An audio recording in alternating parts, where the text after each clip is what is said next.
I don't think I'm up for any of this. I'm looking to build, expand. Kanan is scared, Rock. I know who my son is, and I know what he's capable of. I can't protect you the way that I thought I could, Mom.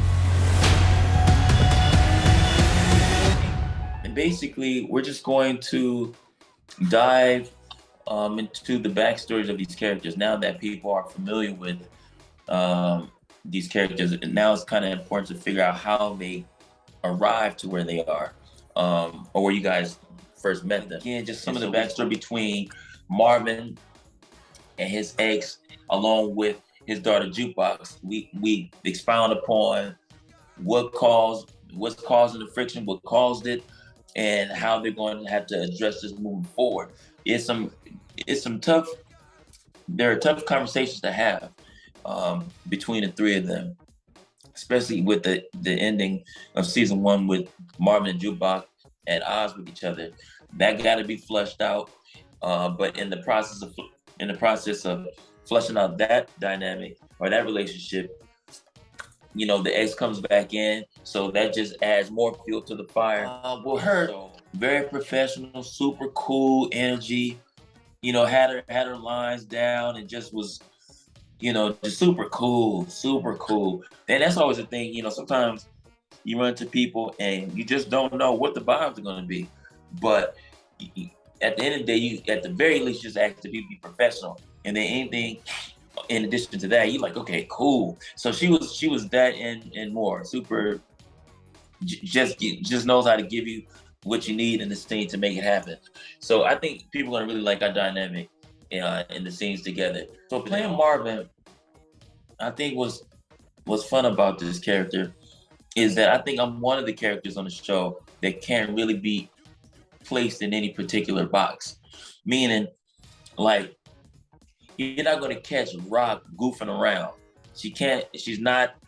That's not her to be doing that. But at the same time, you're not gonna see anybody talking reckless to Unique. But when it comes to Lulu can't. Lulu's very cool, so he's not a goofball either. And so all the other characters, and in my humble opinion, I mean, they got their own take on it, but I feel like they gotta there's a certain kind of format they gotta kind of stick to. As opposed to Marvin. Marvin can make you laugh. Marvin can make you annoyed. You turn around and Marvin can be a revengeful villain, and then you catch him eating some snacks. But then you teach him schooling. He's schooling his nephew about the game, but then he's being a father to his daughter. So there's some times where Marvin may feel emotional in any kind of direction. And I like being able to play that because I like playing more than one layer. You guys need to tune in August 14th to the second season of Raising Kanan because, again, the first season you guys had a chance to get introduced to the characters. Now that you guys are familiar with these characters, going to season 2, you're gonna find yourself definitely way more invested because you care about the characters now. So you want to know what happens next with Jukebox and Marvin, or why Marvin is the way he is. Again, we introducing LaToya Luckett's character. The connection between Marvin and her. People want to find out what was the beef, what caused it. And then again, as Marvin is trying to get himself together, all the characters, we all going through a nice little journey in this season 2. But again, Marvin is no pushover.